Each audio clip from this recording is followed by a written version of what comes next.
And we're back here on WDKN. Today, my guest is Mr. Larry Hillis. Larry most recently served as the president of the Dickson County Historical Society.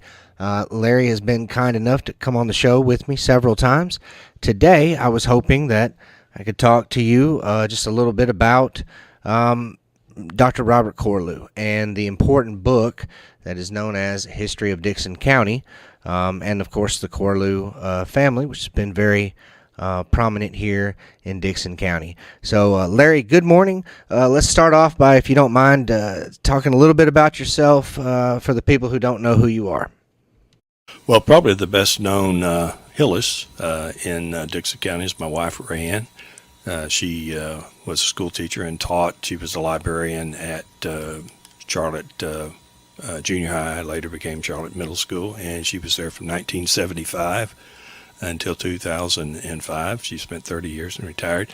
So when we go to Kroger's or we go anywhere in Charlotte, we was in CVS the other day, and she had a former student there that remembered her from the mid to late 1970s. So she can't go many places.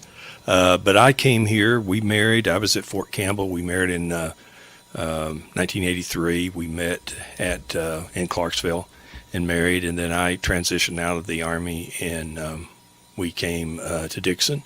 And so I've been here about 35 years. My career after the Army was working in state government in Nashville, and so I made that commute for 3 decades, and also was a very active member of the National Guard and Army Reserve for all those years, and was able to retire from the Guard in 2012 and from the state in 2013. But I became a member of the Dickson County Historical and Genealogical Society. I had been already a member of the Tennessee Historical Society and several historical museum homes around here like Carleton and Sam Davis and others, and of course I've been a lifelong history fan and advocate of history, local history, state history, U.S. history, and became more involved in the local historical society just as a rank and file member. And we meet 6 times a year and put on a program just about every meeting,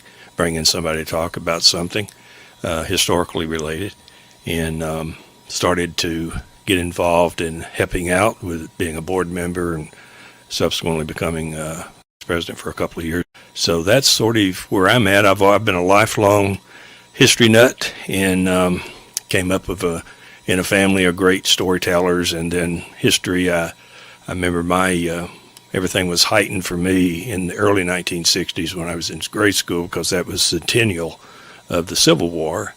And I remember seeing a lot of articles in papers, and of course I was still in grade school, but had some great folks around me, my grandmother and others, that would tell me stories they had heard of relatives that were living in the area, and actually soldiers in the war. So I've recently gone back and I've been rereading History of Dickson County by Dr. Robert Corlew, Jr., and I know that you know a lot about Dr. Corlew and the Corlew family, so I was wondering if we could sort of shift gears and if I could ask you to tell me just a little bit about him.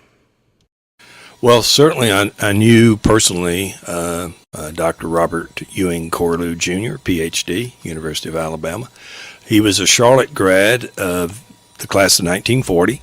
And as of maybe 2000, 2005, he made the trip every year over at Catfish Kitchen or other places, and they would have the 1940 Charlotte High School class reunion. He was already there. I remember he taped many shows out at the Renaissance Center during the county's bicentennial in 2003. The county was formed in 1803.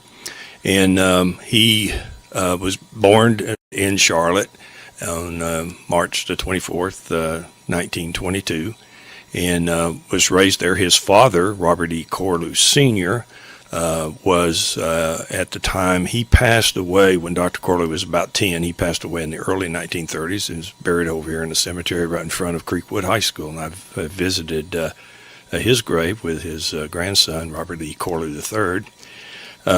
And Dr. Corlew started up at Austin P and then Of course, that was during the Great World War II, and he enlisted in the Army Air Corps in 1943 and served for 3 years, rising to the rank of corporal, and was a radio man, communications officer, and non-commissioned officer with bombers out of the Army Air Corps out of England. And he came back and completed his degree at Austin Peay, did his master's at Vanderbilt, did a 1-year teaching at Bethel College over in McKenzie, and then got a job in 1949 at MTSU and as an instructor. And before he went there, he actually taught either a semester or a year. We may ask the family tomorrow if they remember, at Dickson High School, Dickson Middle School now. And then he went to MTSU, taught for a few years, and was able to have some sabbatical to go down and complete his PhD in history at Tuscaloosa, the University of Alabama, Tuscaloosa. Then he came back, and I met him in 1971. I graduated high school in 71, and of course I was interested in history and political science. Those were my strong suits, and I remember him very well. He was chairman of history there at MTSU at the time. Very courtly man, always had a suit on, jacket, tie, and had a very resident Southern accent. And I came off a farm, and we didn't have quite a few folks that talked as refined as what he did. But he was a very he was a gentleman and very courtly, very courteous. And of course, he knew history back and forth, stone cold. So he did his whole career. In fact, his son told me his father had told him that he gave his life to MTSU and went from instructor, assistant professor, the professor track, associate professor, became chairman of the department, dean of liberal arts. I had an opportunity when I came off active duty for the Army in the early 80s, I did a master's of public administration at MTSU at that time. They had a program there, and Dr. Corlew was our dean of liberal arts. And then I graduated there in 86 with an MPA, and Dr. Corlew subsequently became vice president of academic affairs and went over to the main Cope building, which is the administrative building there, as the VP of academic affairs. So, very distinguished family. His father had been involved. I think your article mentioned some of the things his father had been involved with, and we're talking to Robert E. Corlew Sr. and some of the normal schools that were here in Dickson, and then he actually went a year over to Cumberland University in Lebanon and took a law degree. And my friend, the son of our honoree tomorrow, is a lawyer, and his Dr. Corlew, the baby child, Mary Catherine, is an attorney. So they were several, and of course his mother was a Leach, and they were attorneys and chancellors and held judgeships in Dickson County. So they go quite a ways back. Dr. Corlew was born in 1922. The county was formed in 1803.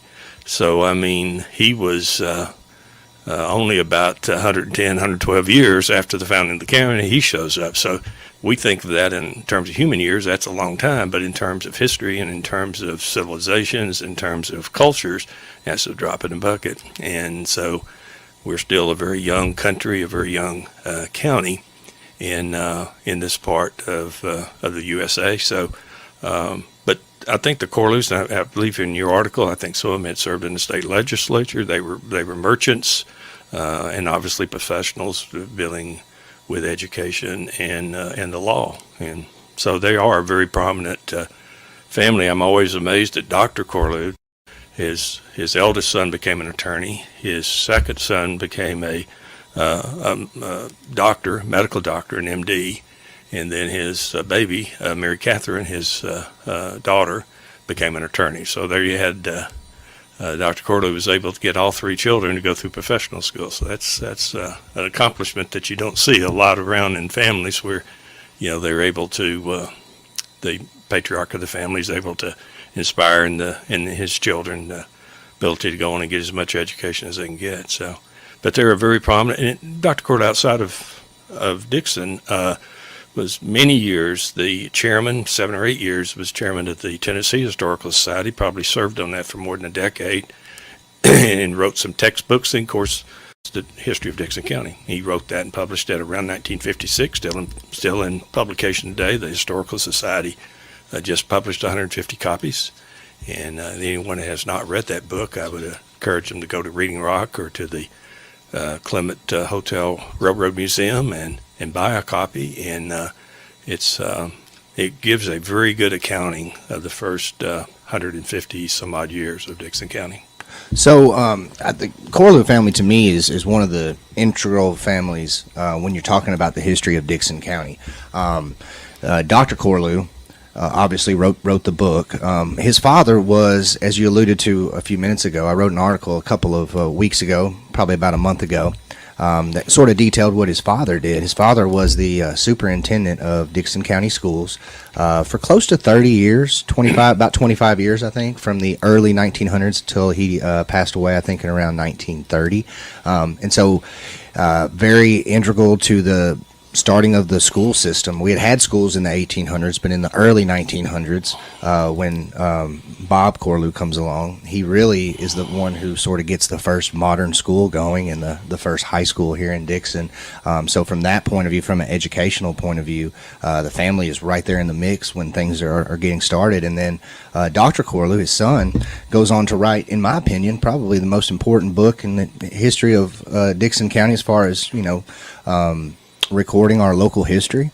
I remember when I was growing up, I had Mr. Carl Pettis was my teacher, and he taught us some different things that were kind of related to local history. We didn't get real deep into local history in class. It was a United States history class, but he would throw a few things in, and I remember him giving us a couple of lines from that book. And as I became an adult and really got interested in local history, I found that book kind of the go-to, what I constantly go back to and to look at for different information. Just talk just a little bit about that book and the importance of it. Well, I think it is, as you alluded to, I think it is sort of the bedrock of what we have available here for early Dickson County history. And, Dickson, has grown over the years. We're 55,000 folks now, I guess, with the last census that was done in 2020. But to have a very academic book, but a readable academic book. I mean, Dr. Corlew, I think, spent several years during his graduate training putting this book together, and it's well done. He's went to original sources to document it, and of course he spent several years putting it together. And I don't know if there's an equal here. There's several journals, there's several folks of diaries and that type of thing, but Dr. Corlew did a pretty thorough academic investigation of the first 50 or so years of Dickson County history. The book is extremely readable. It has some great little tidbits about the Parker family at Parker's Crossroads. It went on out west in the 1840s and had an encounter with the Indians, and one of the ladies was captured, and then her son with an Indian became Quanah Parker, who was, after Geronimo, became the big in southwest Oklahoma, and we had some encounters maybe with the James gang, and so he had some documented things, and also some of the folklore from that time. Maybe you couldn't exactly get a piece of paper to document it, but that was passed down from generation to generation, as history was before the printing press. Is all oral, and so, that's a great place. I know, talking to Angela Redden down at Reading Rock, she has folks coming in almost a weekly basis just wanting a good, solid book on Dickson County, history-wise, and that's the go-to book.